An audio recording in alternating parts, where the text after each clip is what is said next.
Ranjan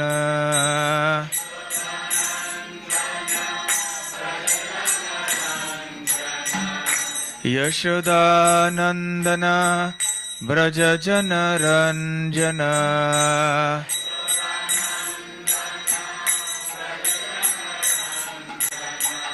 Yamuna Tiravanachari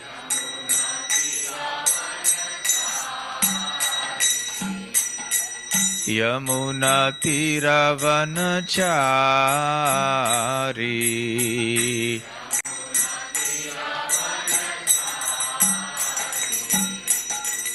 Jai Radha Madhava Kunja Bihari Gopijana Vallabha Girivaradhari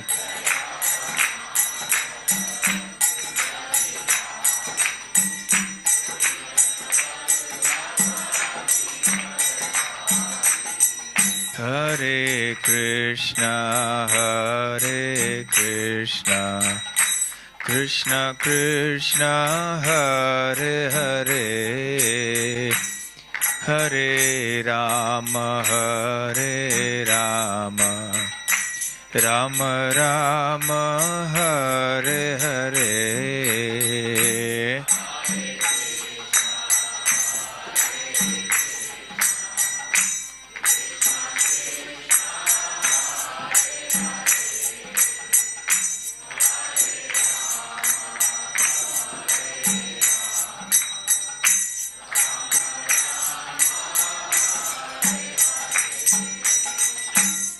Hare Krishna Krishna Krishna Hare Hare Hare Rama Rama Rama Hare Hare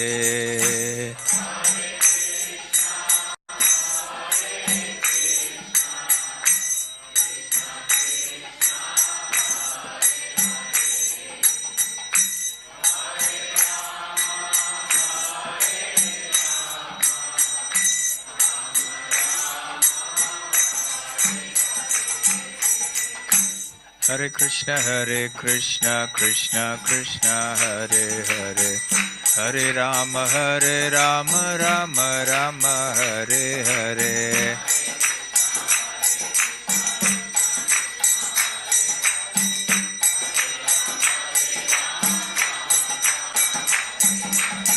Hare Krishna Krishna Hare Hare Hare Rama Rama Rama Hare Hare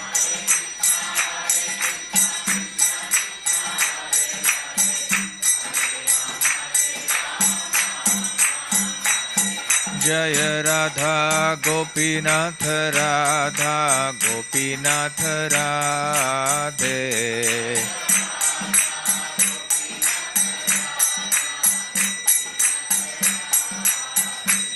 Jaya Gauranitai Jaya Gauranitai Gauranitai Jaya Gauranitai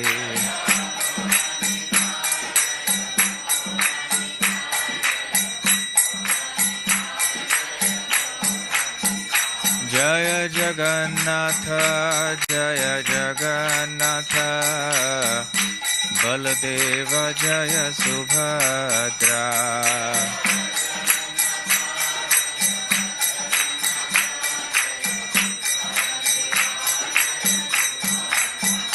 Jaya Jaya Prabhupada Prabhupada Prabhupada Jaya Prabhupada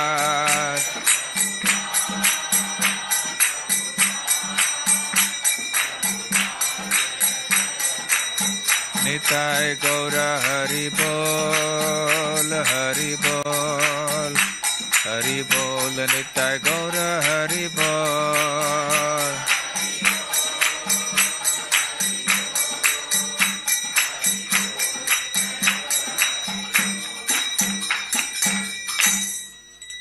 Jai Om Vishnupad Paramhansa Parivrajakaacharya Ashtottara Sata His Divine Grace Abhay Charanarvinda Bhakti Vedanta Swami Srila Prabhupada Ki Jai Ananta Koti Vaishnava Vrinda Ki Jai Shri Shri Radha Gopinath Ki Jai Shri Shri Gaur Nitai Ki Jai Shri Shri Jagannath Baladev Subhadramai Ki Jai Nitai Gaur Premanande. All glories to the assembled devotees. All glories to the assembled devotees. All glories to the assembled devotees. All glories, all glories, all glories to Sri Guru and Gauranga.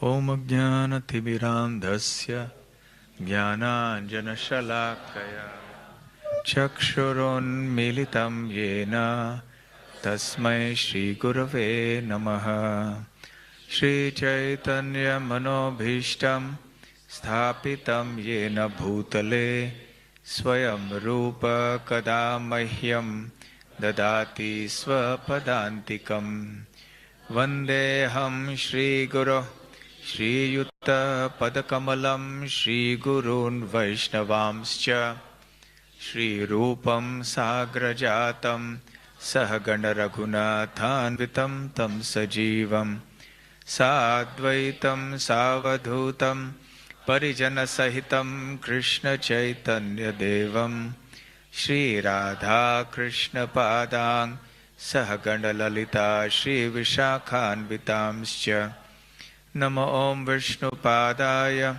Krishna Presthaya Bhutale Shri Mate Bhakti Vedanta Swami Niti Namine Namaste Saraswate Deve Gauravani Pracharine Nirvishesha Shunyavadi Paschatya Deshatarine Mukham Karoti Vachalam Pangum Langhayate Girim Yat Kripatamaham Vande Shri Gurun Dinatarinam Vancha Kalpatarobhyascha Kripa Sindhobhya Evacha Patitanam Pavanebhyo Vaishnavebhyo Namo Namaha Namo Mahavadanyaya Krishna Prema Pradayate Krishnaya Krishna Chaitanya Namne Gauratvishe Namaha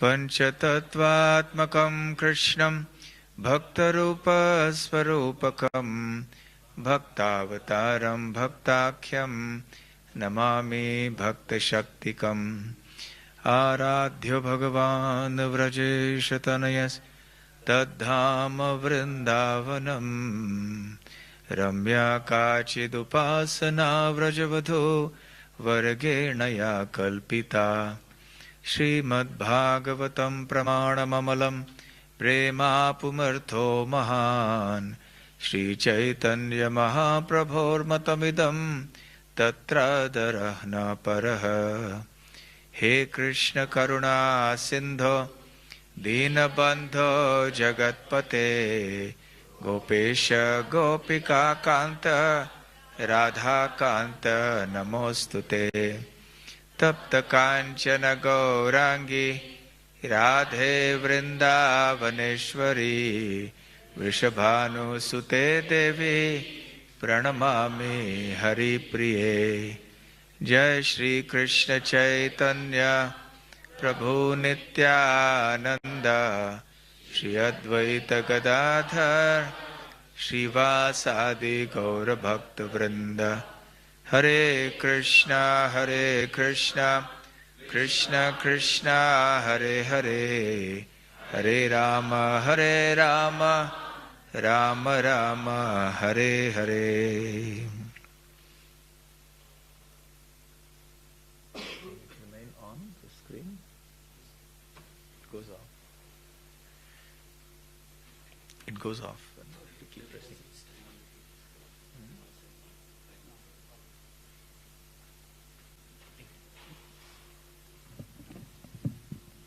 Hare Krishna. So, Shradha to Prema. That's the topic we've been discussing yesterday, day before yesterday, and we will continue today also.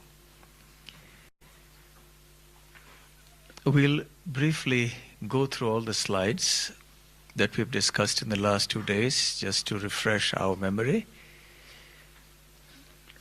We have 9 stages of bhakti as analyzed by Srila Rupa Goswami. Sri Chaitanya Mahaprabhu has also spoken about this in his teachings in the Sri Chaitanya Charitamrita. In our discussion so far, we have discussed Shradha, Sadhu Sangha and Bhajana Kriya, and we just began a discussion on Anartha Nivritti, which is the process of decreasing our unwanted attachments and desires. Next. In Sadhu Sangha, we heard that genuine Sadhu Sangha means to associate with genuine devotees and learn from Krishna about them, serve them, behave as they behave and follow their instructions and glorify them. We also saw that bhakti comes only from bhakti. Something spiritual cannot come from something material. So no amount of ordinary mundane piety will give us bhakti. And bhakti coming from bhakti. So where is that bhakti found then? It is found only in the devotees. So when we come to the association of devotees, we can get bhakti. And without that, especially in this age of Kali, it is very, very difficult, next to impossible, to advance in spiritual life. Then we saw that once we, with a little bit of faith, when we are led to the association of devotees, the devotees somehow or the other engage us in acts of devotional service, which is called Bhajana Kriya. Kriya means activities. And bhajan means devotion, devotional service. And we also saw that there are 2 types of bhajana kriya, 2 types of performance of devotional activities under bona fide guidance. One is unsteady, the second is steady. In the unsteady stage, we saw yesterday there are 6 types. We discussed them briefly, each of them, and then we briefly began talking about next one.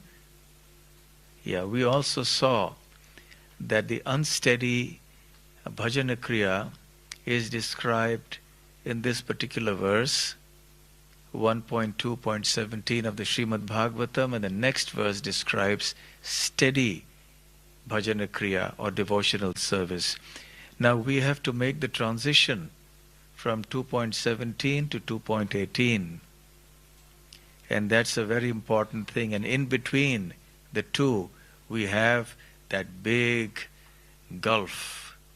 And that phase is called Anartha Nivritti, where we destroy the unwanted desires in the heart. Anartha means that which is not wanted, which is troublesome, which is harmful. Nivritti means the cessation or the destruction.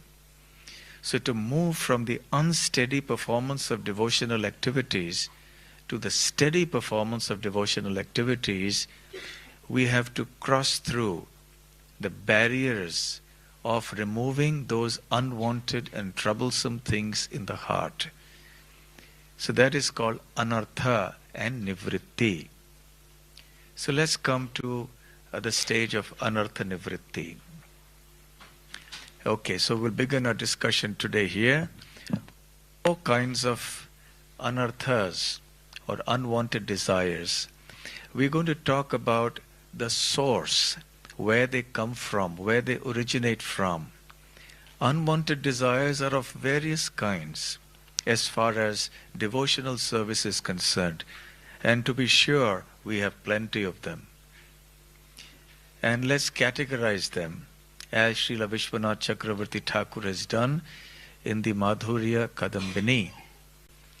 The first kind of anartha or unwanted desires is called dushkritotha, dushkrita and uttha. Uttha means coming from or derived from. And dushkrita, krita means an act to do, and dush means bad, so a sinful activity. So those anarthas coming from sinful activities, they represent the first category here. Can you give some examples of this? What are the anarthas that come from sinful activities? What are the unwanted desires that could come from sinful activity? We perform sinful activity. What are examples of sinful activity? Stealing. Generally. Lying, stealing, yes. Killing somebody else, murdering, yes, so many things. And there's hundreds and hundreds of varieties of sinful activities. What are sins, by the way? Because nowadays in this day and age, when people are so opposed to religion and God, the words like sin and piety, people don't like to hear such words as well. So what is the meaning of a sin? A very simple definition of the word sin.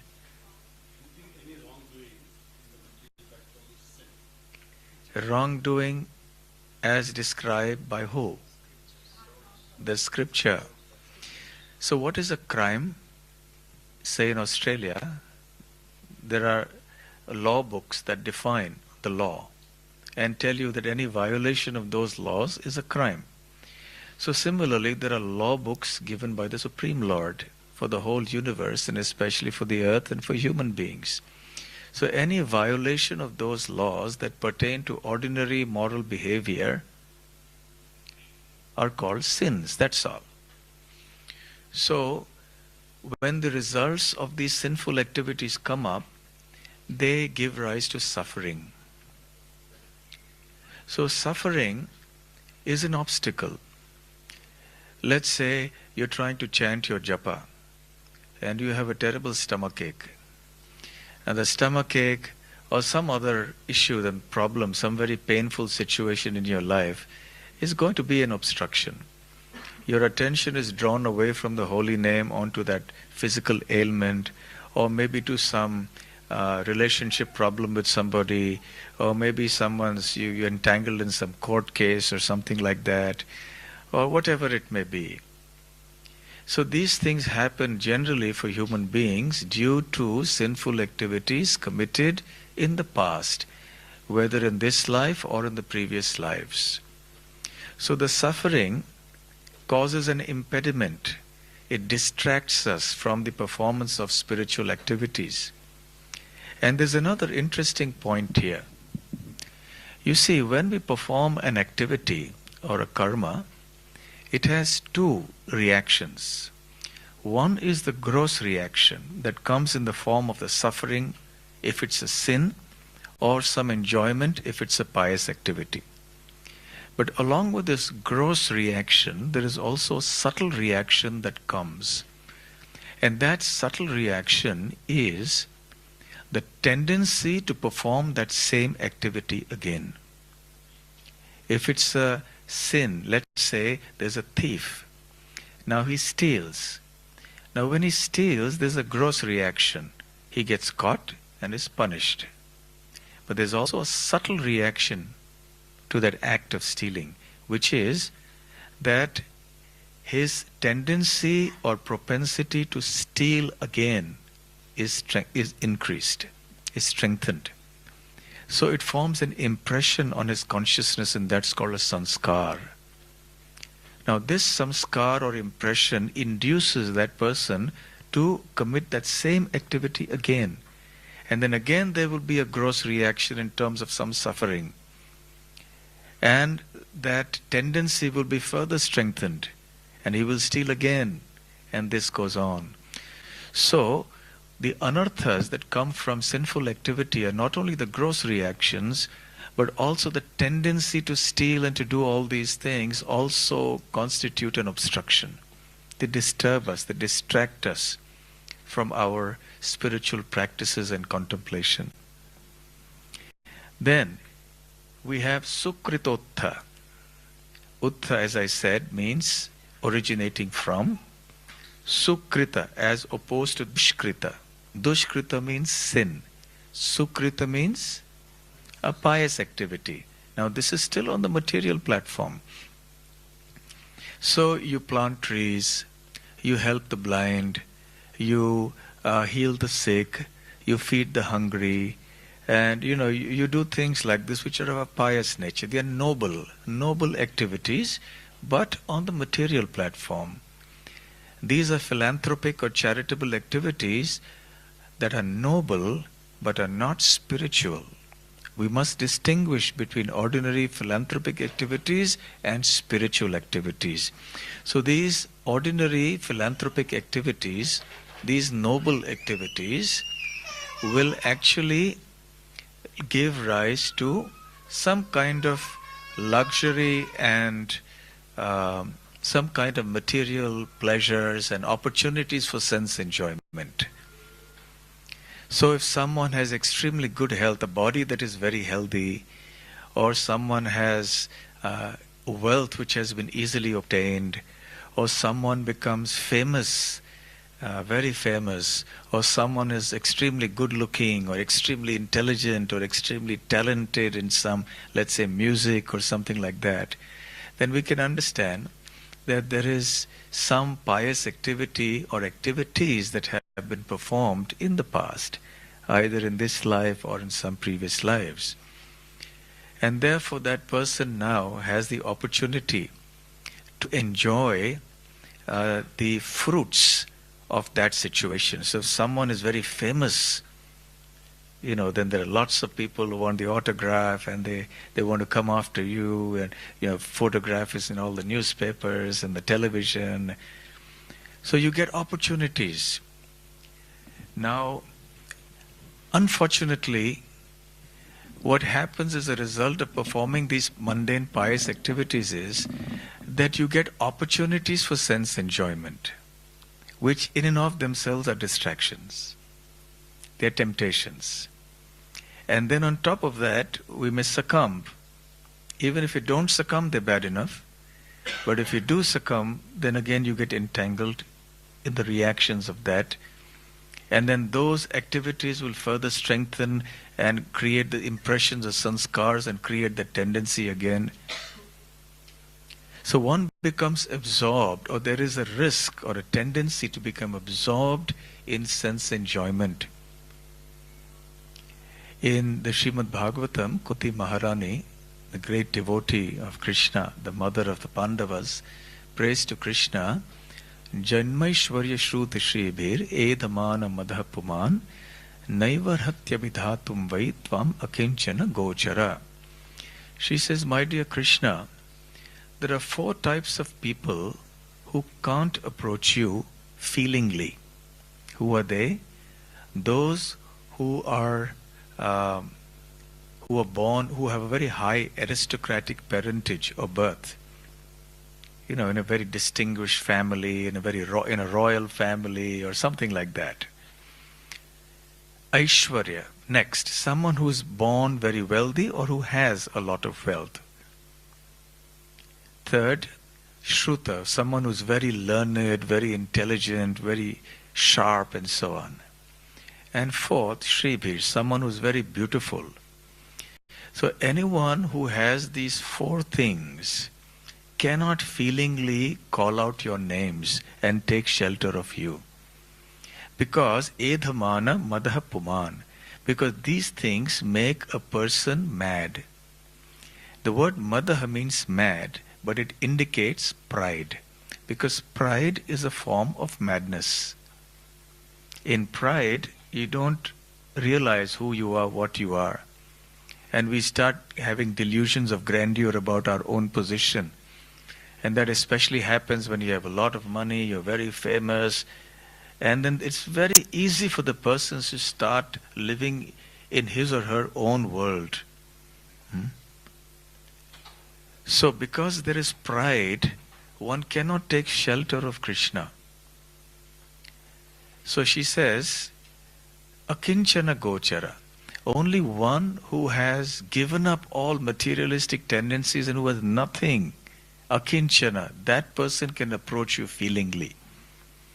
So therefore, having these products of pious activities like high birth, beauty, and wealth, and education, etc., can be a stumbling block in the path of spiritual advancement. Not necessarily. If one is very advanced spiritually, one will not misuse one's money for wrong activities. One will utilize it for the right things. One may be very advanced and very intelligent and educated materially, and then that person will use that material education for something beneficial, for something spiritual. But generally speaking, for the ordinary sadhaka or the practitioner or aspirant for spiritual perfection, anarthas coming from pious deeds can also be formidable. Then third, aparadotha, anarthas coming from offenses.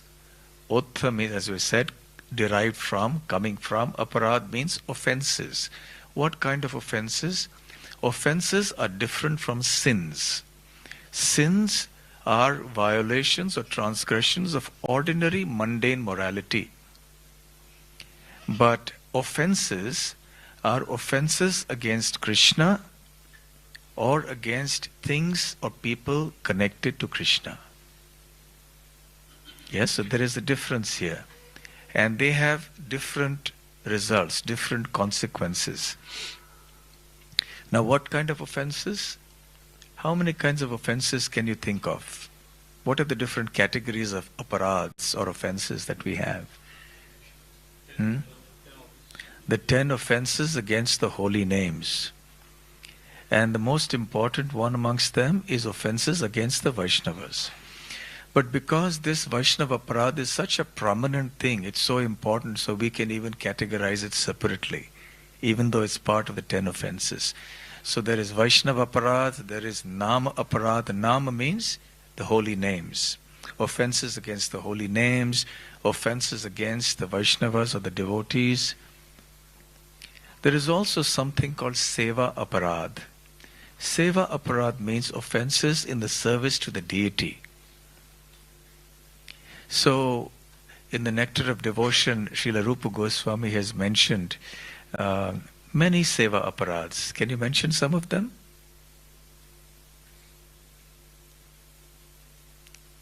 Offenses against the deities. Not bowing down, okay, in front of the deity.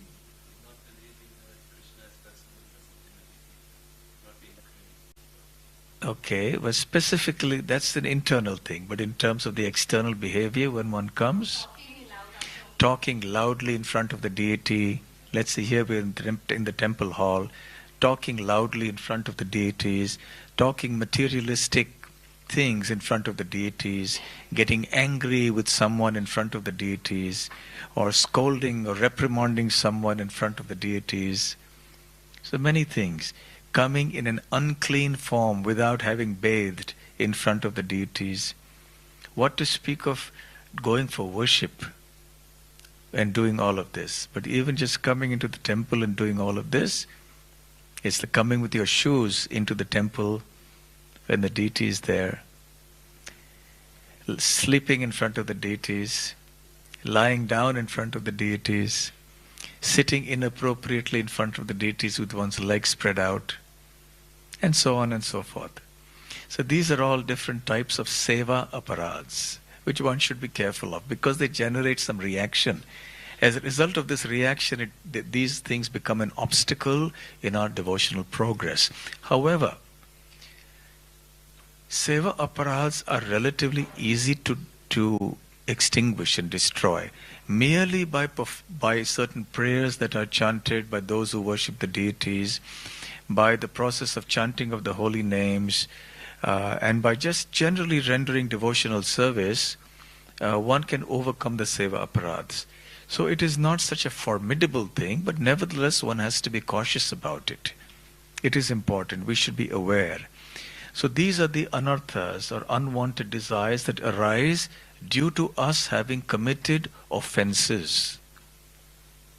And finally, there is bhaktyuttha, anarthas coming from bhakti, from devotional service. Now, how is that possible?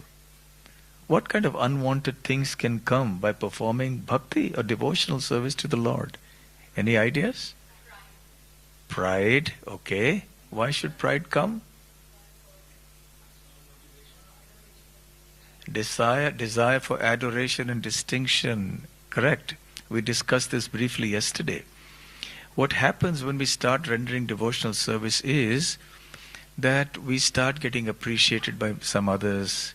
Oh, you're such a nice singer, you lead kirtan so nicely, and you give such nice classes, you're so learned, and you decorate the temple hall so nicely, you distribute so many books, your cooking for Raj Bhog was just superb, it's excellent, and so on and so on and so on. And then when we hear this, we start thinking, I'm actually being Of course, as human beings, it's good for us to sometimes hear words of encouragement. We take genuine words of appreciation as encouragement. But we shouldn't be hankering for it. And when we get an overdose of it, we should be cautious. When someone comes to you and sincerely says, you led a nice kirtan, then just be graceful and say, yes, thank you very much, and take that as a word of encouragement, and we go on. But don't hanker for it. I led kirtan. Is anyone going to come and tell me I've led a nice kirtan? Nobody's saying that, and then we get disturbed. And the more we get attached to receiving that adulation and that praise, we get more disturbed when it doesn't come. Then we start thinking that these things are natural consequences of doing devotional service, and the stage comes when we might even start thinking that this is what devotional service is all about. That you become famous, you become well known, you become appreciated by everybody. This is bhakti. So the mind works in strange ways, and the ego can delude us. So we may start thinking, that this is good. And people are even offering obeisances to me. So in the outside world, who offers obeisances to anyone? But here we come and people offer obeisances. So they will give rise to tendencies to get respect and adoration and distinction and respect from others and fame and prestige and name. Or it could be, for example, some position. Because, when you are in a spiritual organization, some kind of services have to be distributed, and someone has to take charge of something, right? Things don't happen without organization. Whatever you do, some degree of organization is required. Some managing of things is required, even in the spiritual world. So someone has to take a position. And there are titles given, designations given. And if we start thinking that I deserve this title, and we start getting attached to the position, rather than just being a humble devotee will accept positions if they are required to serve Krishna. But is detached. So if that designation is not there, the devotee is not troubled at all. But if a devotee gets attached to the designation, and through devotional service wants to seek some position, some prestige in the association of devotees or even in the outside world, then that is an anartha, it's an obstacle.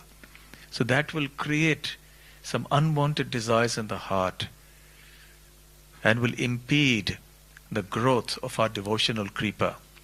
So these unwanted desires are like weeds that grow in the same soil and get nourished from the same water used to nourish the main plant. And then they grow and they suck up all the water and they arrest the growth of the main plant. And sometimes, unless you're an expert gardener, you can't distinguish between the main plant and the weed. So we may start thinking the weed is so nice, it's growing, and we think this is it. So similarly, when we come to devotional service and we start getting some positions and some prestige and some recognition and so on, we may start thinking this is it. This is what devotional service is. Forgetting that real devotional service means that we have to be humble servants of the devotees. And we have to chant Hare Krishna in that spirit and render other types of service. So in this way, one has to be very discriminating, very careful, very introspective to understand what the obstacles on our path are. So these are the four broad categories of the unwanted desires, or sources of the unwanted desires. Now they will manifest in a certain way. Can we go to the next one?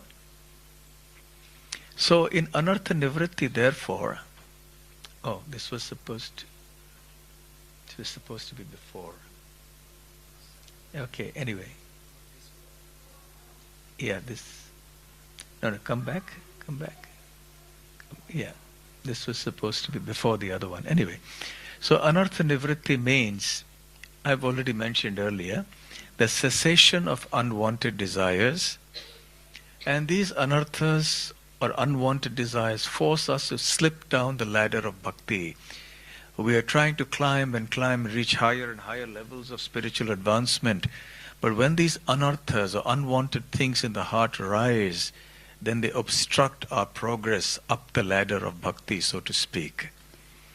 Now, practically speaking, these anarthas are very subtle, and they will manifest, or they will produce symptoms which are very tangible for us. Because the four categories of anarthas that I mentioned are a little difficult to comprehend, and sometimes you can understand some suffering or some sense enjoyment, desire for name and fame. But how do they manifest? What are the symptoms externally by which we can recognize that we still have these anarthas in us? So let's look at that. Vishwanath Chakravarti Thakur has given us a very nice analysis. Okay, only go one by one. Please don't read the other four because you'll get distracted from what I have to say. So obstacles to anartha nivritti. These are the symptoms of those anarthas at a practical, tangible level. The first one is laya. Laya means that we become very sleepy when we are chanting. And we become more sleepy when we are hearing Krishna Katha, hearing lectures. And we become even more sleepy when we try to remember Krishna, try to meditate on Him. Sounds familiar? There has never been a lecture I have given where at least one person has not dozed off for some time. Never. Always happens. Because that's the way it is. There is, maybe that person has had a bad day, a tiring day, whatever it may be, but it's there. But generally we see, and Vishwanath Chakravarti Thakur mentions that there is a gradation here. First, there is sleepiness or drowsiness when you're chanting. The level of drowsiness increases when it comes to hearing, and it further increases when it comes to remembering. So chanting, hearing, remembering, that's the sequence. I know one devotee, many years ago in our ashram, we had one brahmachari, and we used to all sit in circles and do our japa in the morning. And we were, then the devotees, whoever fell asleep during the chanting would be woken up, tapped by the others. And there was always somebody who would get upset at being woken up and who would refuse that he was sleeping. He would refuse to accept that he was sleeping, whereas everybody else saw that he was very clearly sleeping. And this would give rise to very hilarious situations where some people, in those days we didn't have mobile phones that had cameras and all that. But in one case we did actually see somebody bringing in a camera, but it had a flash, and so the person woke up and it didn't happen.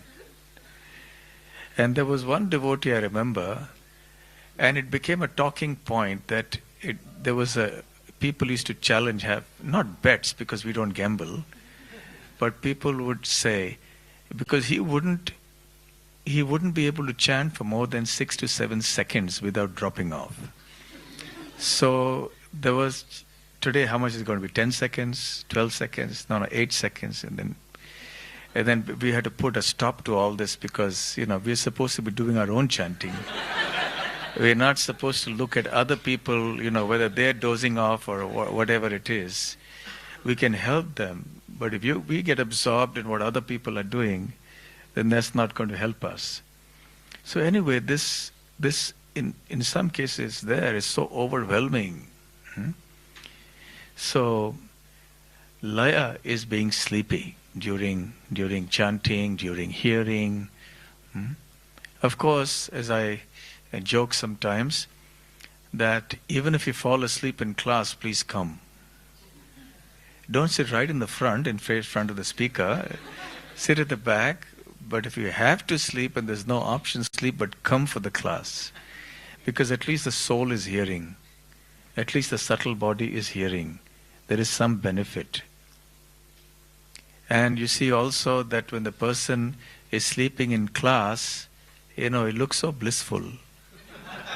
Yeah? Because there's spiritual sound vibration going on.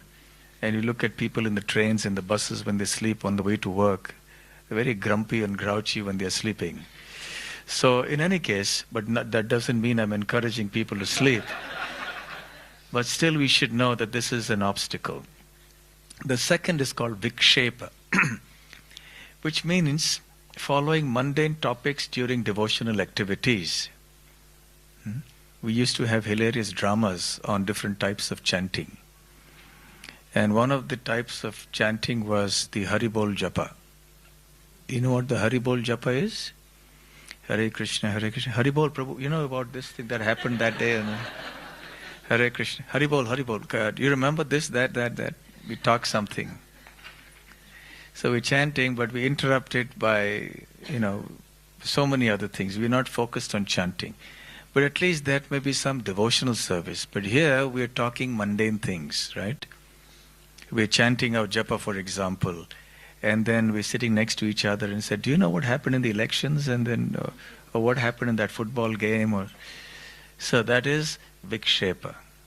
We're trying to do spiritual activities, but because of our attachment to these mundane things, the tendency to engage in thoughts and discussions on these topics is very strong. So it comes out even when we are doing devotional activities. So one has to be very alert about this. The next is apratipatti.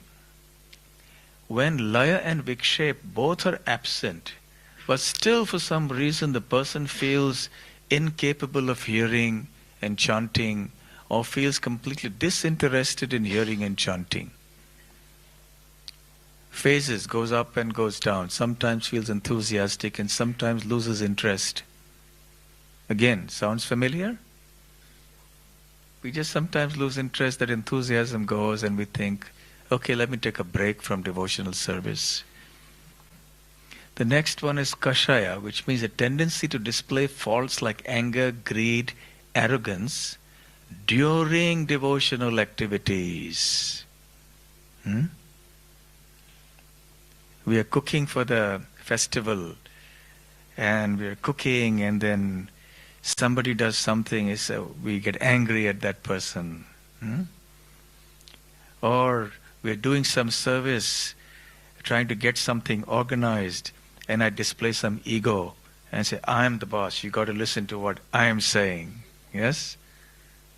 So the ego can come out and we can act in an arrogant way. So when we display our lower natures whilst performing devotional activities, then that is called kashaya. Again, remember it happens, these things happen. Amongst devotees, these are sometimes the causes of disagreements and heartburn. Yes or no? This person said this, that person did this, this happen. Actually, the whole material world is just this. The whole material world, everything revolves around, he said this, he did not say this. He did this, he did not do this. That's all there is in the whole world. Everyone's complaints in life and everyone's joys in life are just this. Saying something, doing something. But at least during our devotional activities, we have to be careful when we're sitting for chanting or doing any cooking for the Lord or cleaning or anything for the service of Krishna. We should remember what it is that we are doing. And we should resist the temptations or the urges of our lower natures. And finally, rasasvada. The mind meditates on sense pleasure, and therefore we can't chant with concentration. As it is, the mind is very fickle, and it wanders from place to place. And especially when you're trying to rid the mind of desires for sense enjoyment, they have this stubborn way of coming back very forcefully into the mind. And all the things of the world, they come in when you're sitting peacefully to chant. Because you're not accustomed to being peaceful. You're not accustomed to be sitting in one place. So when you're sitting in one place, then the mind goes wild. Because generally people are accustomed to being active, doing something all the time. But when you sit down in one place and you want to control the mind and you want to focus on some activity like chanting the names of Krishna, then the mind resists like anything. So then it may even trick you by giving all sorts of spiritual thoughts in your mind, like I'll do this for Krishna tomorrow, and I'll make this plan, and I'll do this service for Krishna tomorrow. But at least that is devotional. But sometimes we may have other mundane thoughts and desires that creep into the mind, and they disturb our concentration. They dampen our enthusiasm for spiritual activities. So these are the 5 obstacles, the 5 symptoms, the tangible external symptoms that indicate that we have anarthas within us. These anarthas may be because of those 4 categories or any combination of them that we discussed earlier. But be that as it may, the point is these external symptoms exist and they act as obstacles to us. When we continue our devotional service with eagerness and enthusiasm under proper guidance, then the anarthas or the unwanted things start diminishing. And with the diminishing of these unwanted things, these external symptoms will also start diminishing. And therefore, in the progress from unsteady devotional service to steady devotional service, which we referred to earlier, we must overcome these 5 obstacles. So what is the characteristic of steady devotional service? Steady devotional service is a situation where these 5 obstacles are, these 5 external symptoms are absent. In other words, one does not sleep during class, one does not sleep during chanting or any devotional activity, one does not do all these other things that are mentioned here. And one performs devotional service with firm determination. Then we know that we have come now firmly, we have crossed the stage of anartha nivritti, or almost. And we have come to the next stage, which is nishtha. Nishtha, which means firm, steady devotional service. Can we have the next one? So nishtha, this is stage 5. One is firm and steady in hearing and chanting about the Lord.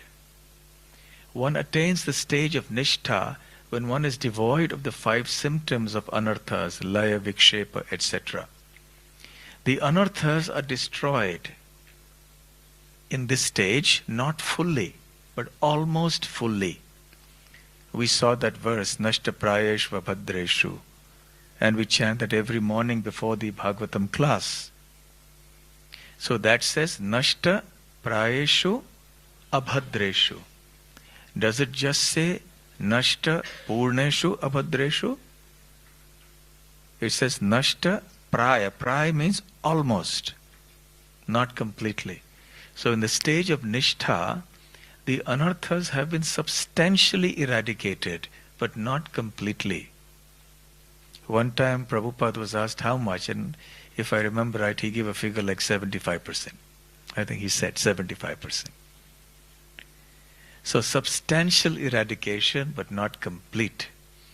And in this stage of Nishtha, the devotee is no longer ruled by anger, greed, or any other influences from the modes of passion and ignorance.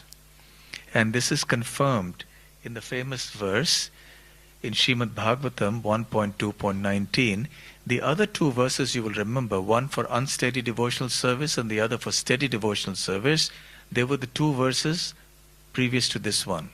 So that series of verses is very important for us because it gives us the way we progress in our devotional life. So we'll see this 19th verse of the second chapter of the first canto. Tada rajastamo bhava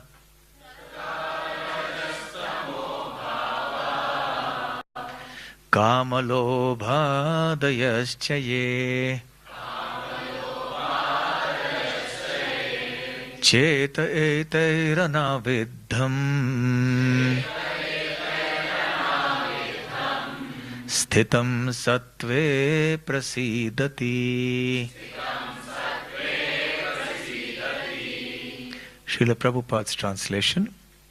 As soon as irrevocable loving service is established in the heart, the effects of nature's modes of passion and ignorance, such as lust, desire, and hankering, disappear from the heart. Then the devotee is established in goodness and he becomes completely happy. So this is the stage of Nishtha. Earlier, the previous verse says, Bhakti Naishtiki. Naishtiki Bhakti, or the devotee has reached the stage of Nishtha, firm, steady devotion. And in the next verse, that is the one that we have up on the board, on the screen now, this describes what happens in the stage of Nishtha. Now, he says here that Srila Vishwanath Chakravarti Thakur makes a comment in this and says that the modes of passion and ignorance, they still exist in the heart, but in a neutral fashion. Meaning, Cheta eter anaviddham, they don't disturb that devotee. Whereas in anyone who is not up to the level of Nishtha, the modes of passion and ignorance resulting in greed, anger, lust, pride, they disturb the devotee's consciousness. But in the stage of Nishtha, even though the modes of passion and ignorance are still there in the heart, but they exist in a neutral form and do not disturb the devotee. So therefore it says that the symptoms of passion and ignorance, they disappear from the heart. Ultimately, it is only when the devotee reaches a stage of bhava that the modes of passion and ignorance will completely disappear. So now, sthitam sattve prasidati. So the devotee becomes happy, becomes very joyful, becomes peaceful, because now the lower modes of passion and ignorance no longer disturb the devotee. Okay, can we move? Okay, so what is the yardstick for measuring nishtha or steady, firm devotional service? The essential yardstick for measuring the depth of nishtita bhakti, nishtita meaning steady, or the lack of it, is whether hearing and chanting about Krishna has intensified or it has stagnated.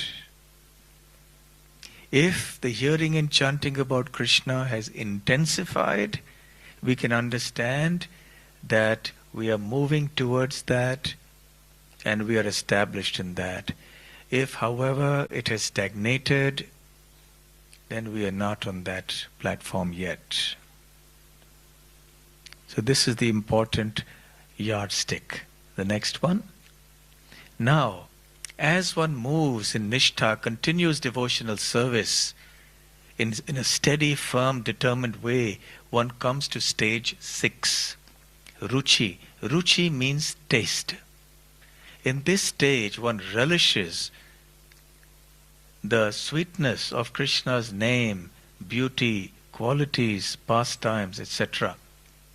And a devotee feels any activity outside of Krishna consciousness is a waste of time.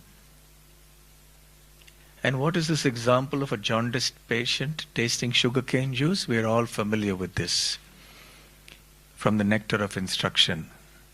When a person has jaundice, then he or she loses the sense of the sweet tooth, that is, the ability to taste sweetness, because there is some bitterness there in the tongue and in the system.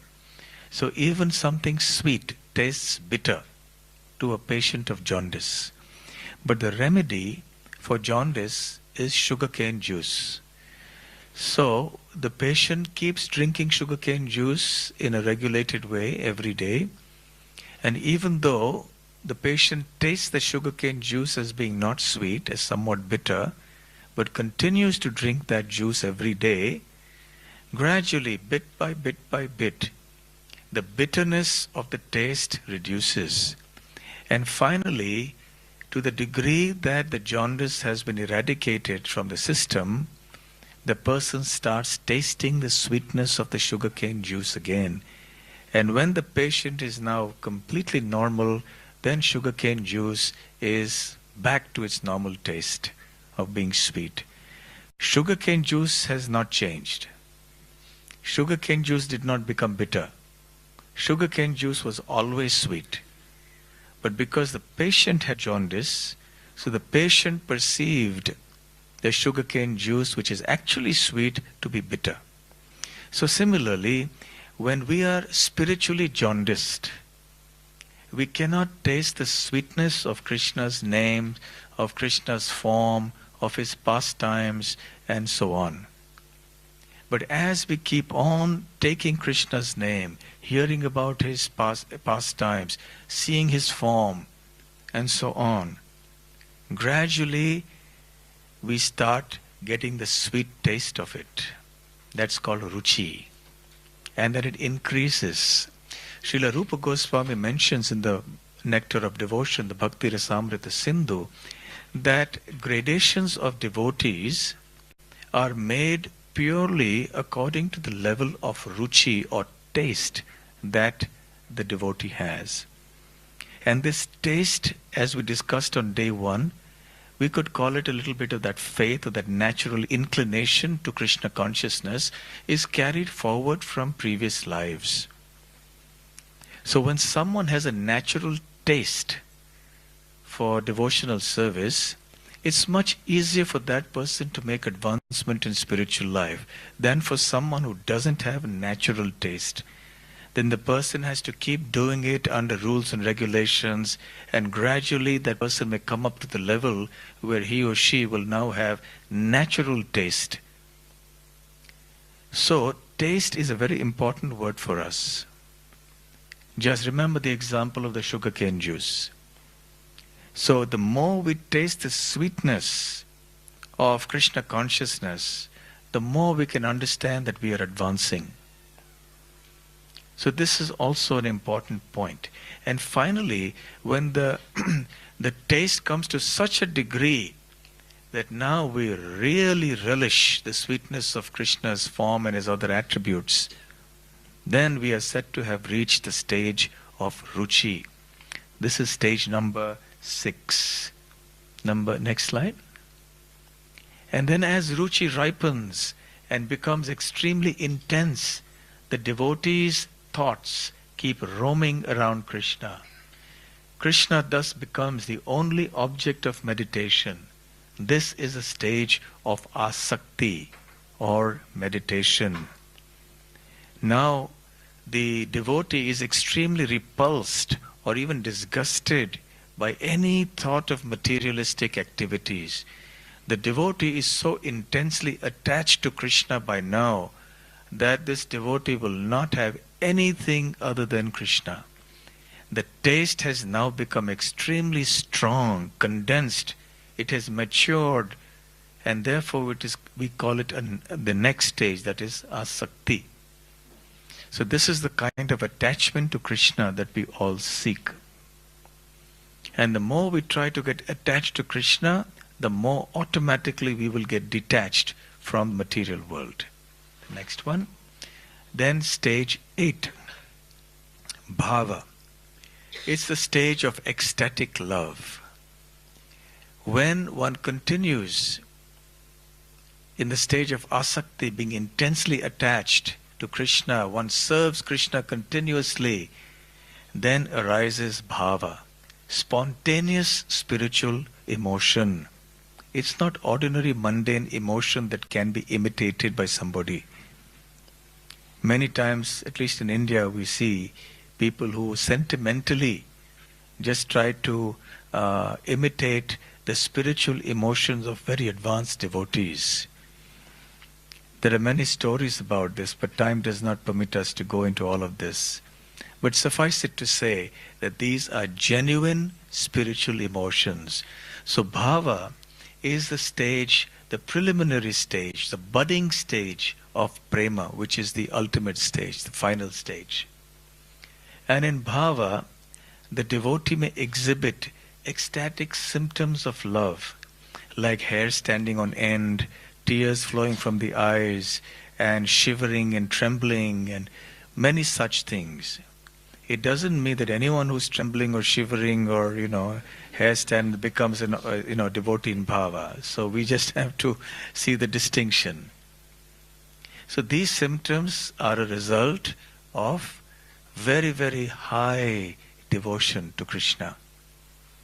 Ambarish Maharaj, it is said, when Durvasa Muni, we all know that pastime, he came and he produced that demon to destroy Ambarish Maharaj. Ambarish Maharaj took shelter of the lotus feet of Krishna. And in that very deep, spontaneous meditation on Krishna's lotus feet, these symptoms of bhava began to manifest in him. The tears started flowing down, his hair started to stand on end, and so on. And then these symptoms, they come sometimes and then they go away. Sometimes when they go away, they may still remain internally, although externally the devotee may restrain himself or herself. Now, this is the in-between stage. What do I mean by in-between stage? Till stage 7, what was it? Sadhaka. Sadhaka means a devotee who has not yet become perfect, who is still a practitioner. And in the next stage, that is prema, in 9, one has become perfect. So this is an intermediate stage. We are almost there, but not quite. Very quickly the devotee shall reach there. So therefore, the devotee in the stage of bhava gives up that sadhaka nature, that practitioner nature, and is now near perfect. Srila Rupa Goswami in the Nectar of Devotion has outlined 9 symptoms of bhava bhakti. So we'll quickly go through that list. By the way, some examples, yes, from the Nectar of Devotion. Sadhana or bhava bhakti can be obtained either by sadhana, continuously doing sadhana all the way up, like Narad Muni. His example is given in his previous life, by the way. We heard that story yesterday. Or you have examples of those who attain the stage of bhava purely by mercy of the Lord or of the devotees, like Shukadev Goswami, Prahlad Maharaj, Mrigari the hunter, and so on. Okay. Next. So these are the 9 characteristics of bhava. We won't go into detail. We'll just mention them briefly. The first one is avyartha kalatvam. So in the stage of bhava, the devotee never wastes even a single moment. No question of vacation. Every moment is absorbed in Krishna. The second is kshanti, reserved and perseverant. This means that even when there are challenging circumstances, when there are difficulties, the devotee remains steadfast, like Parikshit Maharaj was cursed to die in 7 days and 7 nights. Plus, he was fasting. He had not had water, not had food, not slept. But he disregarded these inconveniences and focused completely on hearing about Krishna from Shukadev Goswami. Virakti, detached from material attraction. There is no taste left anymore for any kind of material pleasures. Mana shunyata, which means pridelessness. Shunya means zero. Man means pride, so zero pride. There is no false ego. And Rupa Goswami gives 2 examples, one of King Bhagirath, who used to go even to the places of his enemies as a mendicant, and also a famous devotee in Vrindavan who lived there about maybe 200 years ago, maybe 150 years ago, closer to 200. Maybe, yes, closer to 200 years ago. There's a famous temple called Lala Babu Temple. So he used to be a big landlord. And once he renounced, and he went even to the house of his rivals and his business rivals with whom, they had confrontations and competition. And he gave up his pride and went, and he was begging alms from even them, displaying this man shunyata.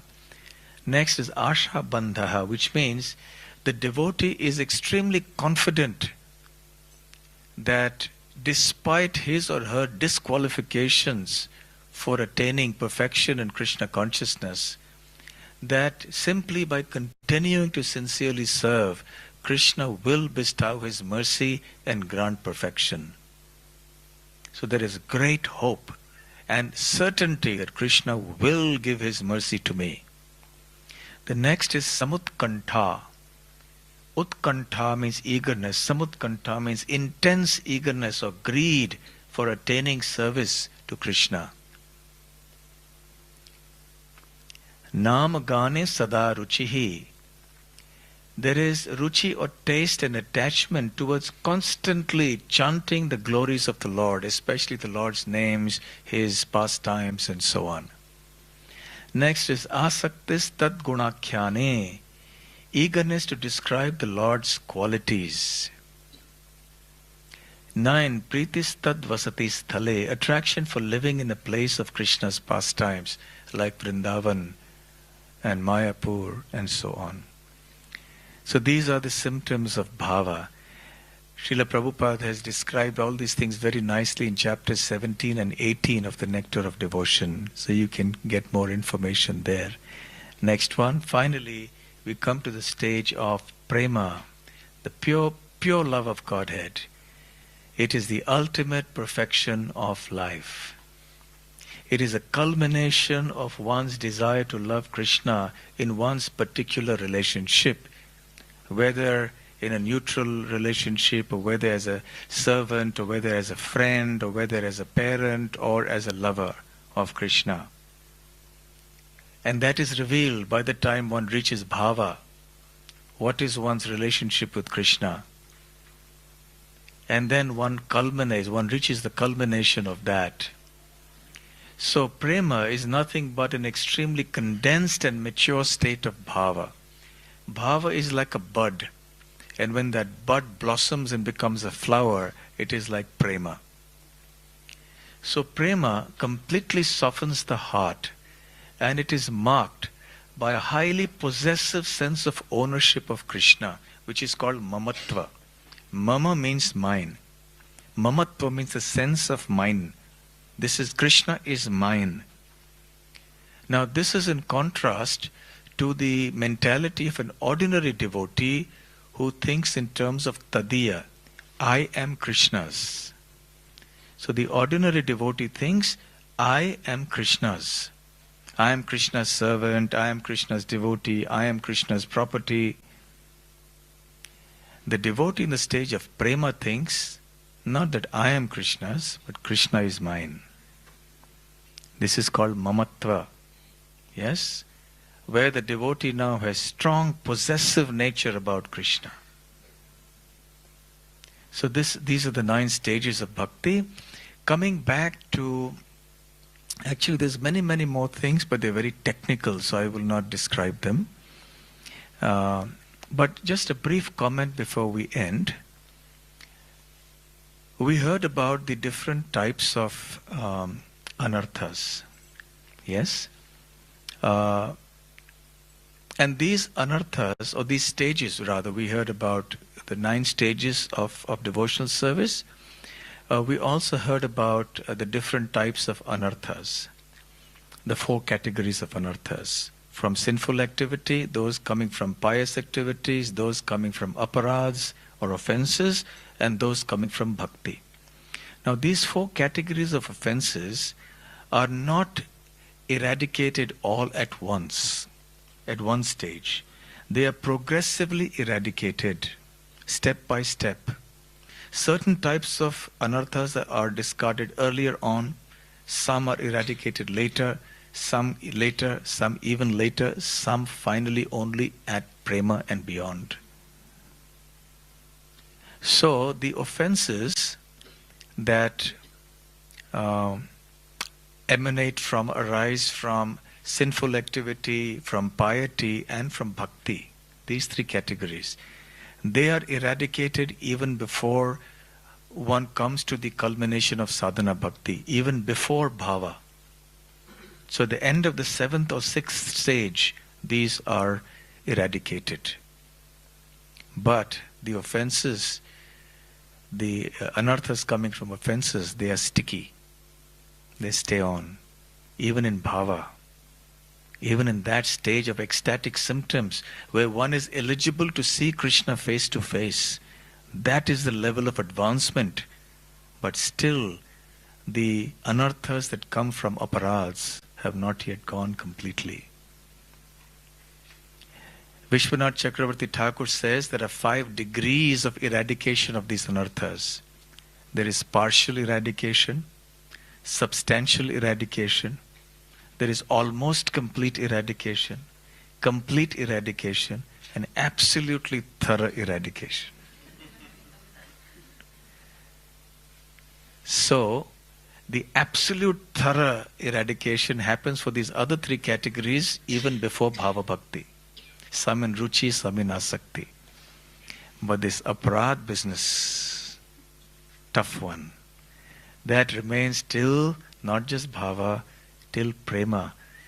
Even in prema, one gets actually complete eradication. But the absolute, thoroughly complete eradication happens when one attains prema and then receives the complete shelter of the lotus feet of Krishna. So even a devotee who is in, let us say asakti or ruchi or even nishtha is a fairly advanced devotee. So there is quite a possibility theoretically of things going wrong even at these advanced stages. So this is a whole science. Yes?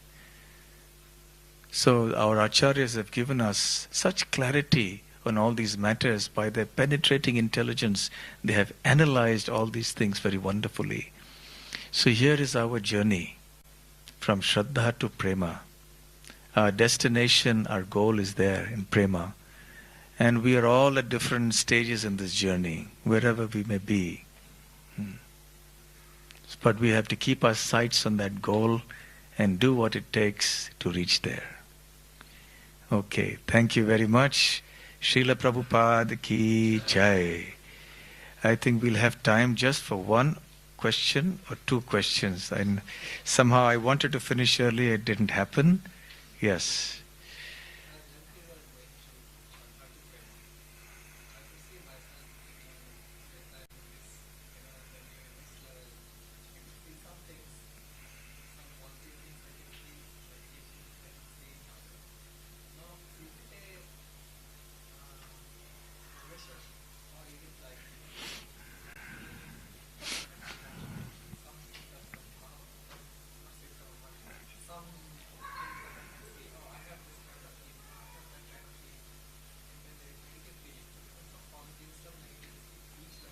Can you come to that Laya Vikshepa, that slide? So your question is that we can identify with some things in each and every slide. But we should know when it comes to prema and bhava and ruchi and asakti and so on, we have that in very, very, very, very small degree. Very, very small degree. We are trying. We have the taste. But taste can be here or taste can be like this, big. In prema, the taste is the maximum. In Shradha also there is some taste, but very, very minimal. So let's talk about Laya Vikshepa. Yes, it's not a gradation. It's not that you go to Laya first and then you come to Vikshepa. No. You have all of these or some of these at the same time. They're not, sequential or hierarchical. Okay? The 9 stages. Can we come to the first slide? Yes, we will see, broadly speaking, where we are. The stage of anartha nivritti is actually the stage where most devotees usually are situated. Because everyone is associating with devotees, everyone is doing bhajana kriya or the practices of devotional service. They're doing that. And because of doing devotional service, the unwanted things are getting cleansed. So this anartha nivritti stage is a huge stage for us. This is big. So someone may be here, someone may be here, someone may be here, someone may be here and then come back here. Yes? Okay, yes, one last question.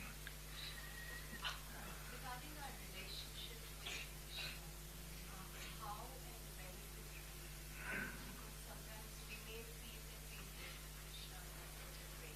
But is that our own imagination or is it something that's really revealed in our heart? Question is, our eternal relationship with Krishna, the specific kind of relationship, when is it revealed to us? Because we also may feel sometimes that we relate in a certain way. We will have to wait till it is revealed at the stage of bhava. Generally, by the stage of bhava, the devotee automatically understands. Now, generally, as practicing devotees in the stage of anartha nivritti, we should not speculate about what our relationship with Krishna is in the spiritual world. Unless there are people in very, very advanced stages of anartha nivritti who may do raganuga sadhana bhakti. That's a whole different topic in itself. But that is something that is more complicated for us to discuss now. It may be revealed by a very advanced spiritual master, etc. But that is not something that Srila Prabhupada discussed very often. You see? So we just go along, we practice Krishna consciousness, and when the time comes, things will be revealed. For us, at our stage, to start thinking about where we are in relationship with Krishna is something like, let's say, asking a small child, what do you want to be when you grow up? Say, I want to be a policeman. You ask after a week, I want to be a neurosurgeon. After a couple of months, you ask, what do you want to be? I want to be a teacher. They don't know what they want. They just think. At that time, there's some fancy. They think, I want this, I want that. So similarly for us, we don't really know. We just have some sentiment that comes to the mind. I think I like this, I like that. But we needn't draw any conclusions from that at this stage. Right now we have only one relationship, and that's called Guru Das, the servant of the spiritual master, and we serve. And we wait for the revelation to happen. Yes, then at the stage of bhava, everything will manifest. Okay, might as well take the next one, last question. Yes, 2-3 minutes. And the prasadam, we have some prasadam for distribution. So, okay. Yes, we'll quickly do that, and then you'll have to hurry if you want to get the prasadam before the darshan opens. Yes. So, I've read of the 3 different gradations of devotees in terms of adhikar, like madhyam adhikari,